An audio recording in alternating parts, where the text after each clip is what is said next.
Hi trainees, Coach Matt here, no? Kamusta kayo? And I'm just happy that I'm back, no? February na actually, and dami lang ganap, no? Dami lang ding ginagawa, no? Wala namang bago, di ba? So samahan niyo ako ngayon, no? Pupunta ako ng Vista Mall, meron akong meeting mamaya ng aking old friend. So niyaya niya ako ng lunch, eh. So punta muna tayo ng Vista Mall, and then balikan ko kayo mamaya kasi nag-aaral din ako ng VN tips and tricks. Kasi gusto kong mag-improve yung editing ko. So, yung mga capability ko sa VN na parang ginagamay ko, honestly, basic pa lang siya. So, gusto ko mag-improve yung skills ko. So, nag-aaral ako, nag-training ulit ako, di ba? And lahat naman yan nasa YouTube naman din. Estudyante mindset, you don't know anything and everything. Balikan ko kayo mamaya pagka on the way na ako.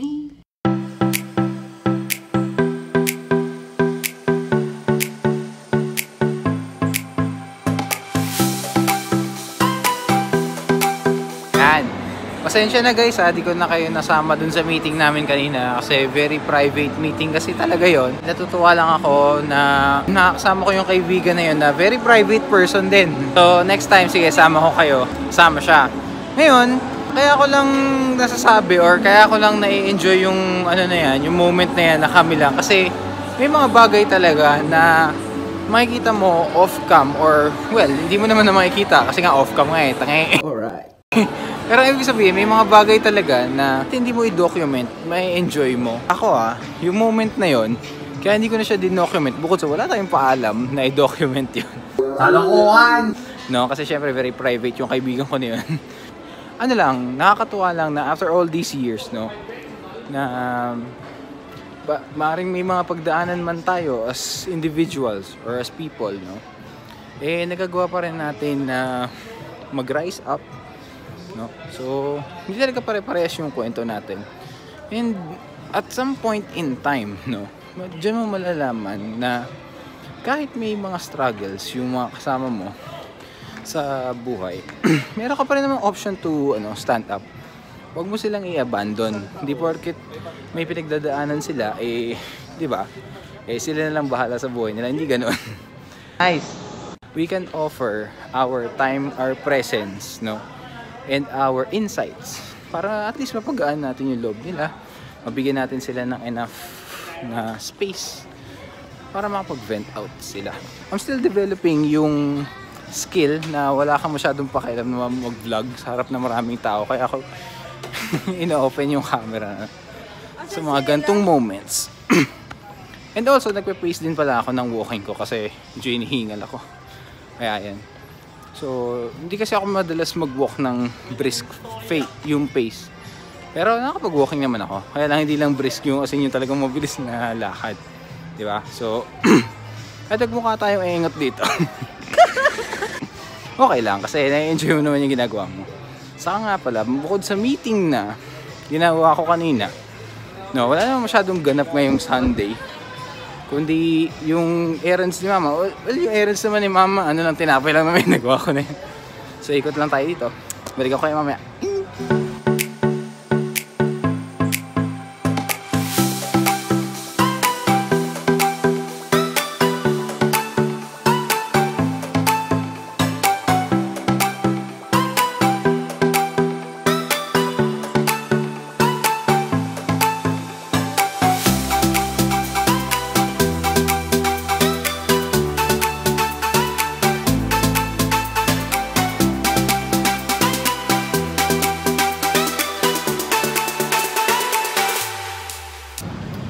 Okay, pabalik tayo sa taas dahil nagre-request ito si mama ng Jamaican patties daw. Actually, kapakakanan ko rin yan.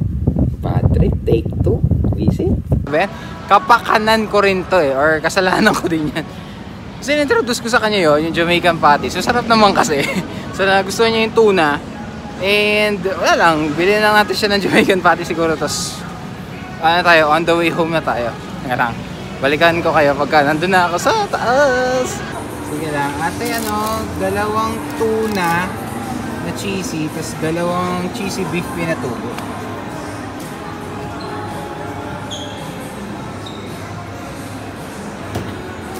Nakautusan lang ako eh. Ang init ng trip natin dito, man. Pauwi na tayo, let's go. Punta na tayo ng ano, nasa parking na tayo actually. So, prepare lang ako ng barya pambayad. Pauwi na rin tayo at medyo mainit ang trip natin dito. Hindi ko alam kung pupunta ako kaagad ng bahay or may side trip tayo. Kasi may trip din ako puntahan ngayon. So, okay, maaga pa naman. So, tama na tayo doon. So, ako nakita ko si tatay dito. Hindi na nadaan doon sa amin. Sarap gumawa ng ice cream sa tatay. Ano nangyari tayo? Ba't di ka na nadaan sa amin? Sige, kuya. 5, 10, 15. Alright. Sige, sir. Thank you, kuya. Sakto, pumunta ako ng Babe Breeze. Dito naman ako sa Cypress. Ingat kayo. Sige, sir. Salamat. Okay. Hop. Avocado flavor sa cheese. Thank you po.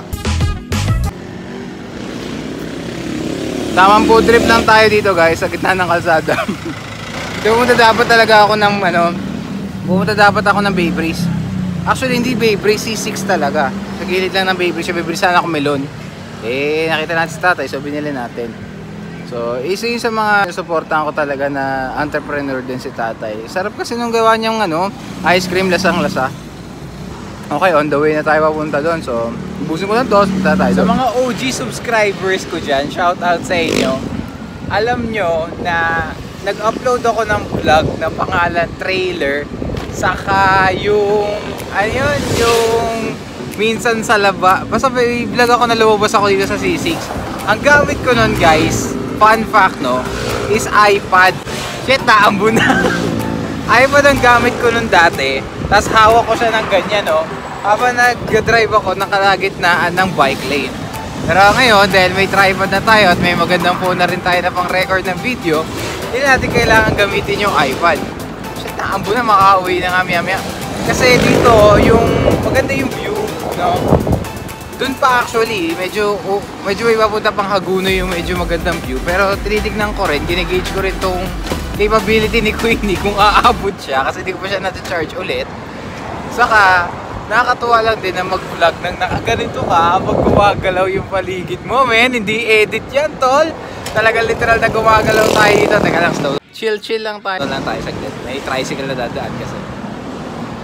So kung nakikita nyo dati na mayroong mga nagpipicture sa tagig na nakaganon sa puno, tapos ito yung parang itsura nung bulaklak na akala na well, technically hindi yan sakura, pero dahil mukhang sakura siya, parang may quote and quote Japan feels daw dito rin sa C6 yun sa bike lane. So yun lang naman. Ito yung kanina sinasabi kong gusto kong puntahan na di ko sure kung mapupuntahan ko. Actually meron pang isa, yung doon sa binibilan ko ng melon, na matagal na rin ako hindi nakakabili ng melon doon. Pero wala, sarado men legit sarado, linggo. Dito lang ako sa may parang spot ko kung saan ako nag-event minsan kapag ka masaya ka or kapag ka malungkot ka, event mo lang dito sa lugar na to. Maganda dito men. Utakan lang yan men. Makakauwi pa naman ako pero push ko lang muna dito saglit lang kasi lang grabe, nakakatakot dyan sa may part ng C6 na yun, sa may main road. Nakakadaan lang ako dyan kapag either yung kotse yung gamit namin or si Tiger nung ayos pa. Kaya lang ngayon na ito si Queenie yung gamit ko sa dadaan ako dyan, hindi pwede yun men. Nakakatakot sa totoo lang, hindi yun magandang trip. Marami rin palang bikers dito ayun sila kuya nagpo-bike.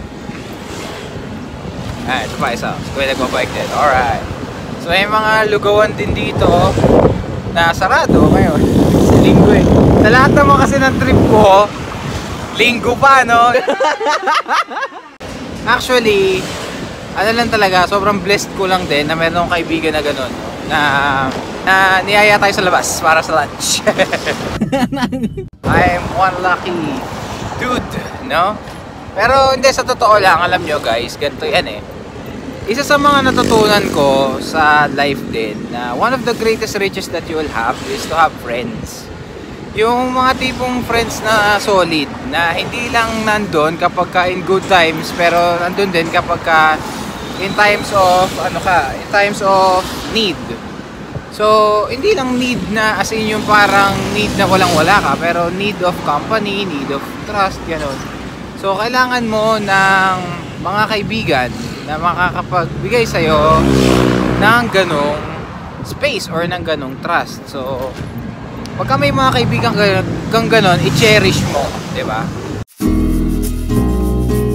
Parang malambot yung nasa harap na gulong. Detour tayo, balik tayo muna ng bahay. Saka na tong exploration ng C6 ulit. Babalik ako. Wait lang. Tayo nyo yan. Alright, so buti lang nakauwi ako guys kasi kukwento ko sa inyo. Kasama ng mama ko na ngayon lang malalaman kung saan ako galing. Galing ako ng C6 kanina guys. So, so mula Vista Mall hanggang C6. No, nag-e-bike lang din ako, tapos nagpa-vulcanize ako. Yung nakita nyo kanina na sorbetero, yun yung si Kuya na tawagin dito. Na galing pang Taytay yun, nag-iikot-ikot siya. Ewan ko kung di na siya nag-iikot din sa may subdivision namin, kung bakit. Ito ko siya kanina, bumili tayo ng andon, ng ice cream lang. Tapos, dapat pupunta tayo dun sa may area pa na nagme-meditate ako minsan, sa may C6. Kaso, ang problema, napansin ko, una, malambot na yung gulong sa harap ni Queenie. So, kailangan ko ipa-vulcanize ulit. Pangalawa, hindi na kaya nung charge niya kasi di ko pa siya nasa-charge ulit. Kaya ito si Mama, ayan, kumakain dito ng Jamaican patties. Ngayon niya lang din nalaman yun. Kundi, tulak malala tayo mula Hagonoy hanggang dito sa C6 pa yun. So, mahirap yun. Uwi-uwi na nga. Yun, ending. More of the story guys is lagi kayo mag-charge ng e-bike. Pero siguro dito ako muna ikakat yung day lang na to. Tignan natin kung ano magagawa natin. So, bye! Alright, and I am back, no? Sa market lang, running some errands. And nag-CR ako dun kanina sa may malinis na CR na may concierge. Kasi isa yun sa perks ng card na ginagamit ko, which is... So, isa yun sa mga benefits that I can say from using na meron kang libreng CR na malinis dito sa mga Ayala Mall. So, share ko lang. Talagang literal na SKL, share ko lang. And, balik na tayo sa bahay.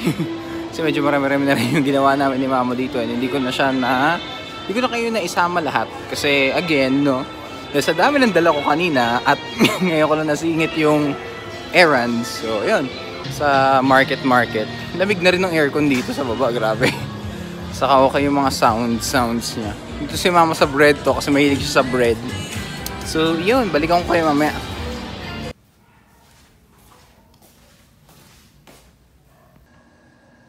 Hi guys, so nakauwi na tayo galing market. I'm actually working right now na nag-update na ako ng second week of my clients. Di ko pwede pakita on screen kasi syempre sensitive information to. Pero, no, I'm just happy to say na yun lang muna for now. So, ang vlog naman tuloy-tuloy yan, no? Pero just capturing these moments, I think makakabuo na siya ng isang maayos na vlog, no? Hindi naman pahabaan to pagandahan ng quality to. And yun lang naman guys, no? Lagi lang tayong pataas, Coach Matt out. Sinabi ko na yung outro ko kasi puputulin ko muna kayo dito. Yes, trainees. Putulin ko muna kayo dito. And mag-edit lang ako kasi actually meron akong dalawang gustong i-edit. Yung vlog na to, saka yung isang gameplay ko ng PUBG na part 2. So, gagawa na rin ako ng playlist na kung saan nakalagay yung mga game. And don't worry, hindi ako magiging gaming channel. Ayan. Don't worry, hindi magiging gaming channel tong channel na to. Kung yun yung ini-expect mo. Pwede rin, depende. Depende sa mood ko, pero hindi. Sticking to where I'm good at, no? Hindi clear yung direction whether gaming or what. Pero, hindi naman siguro kasi hindi naman ako pro gamer. So, yun. Lagi na tayong pataas. Coach Matt out. And remember, no, support Filipino vloggers. Ingat kayo. Bye, trainees!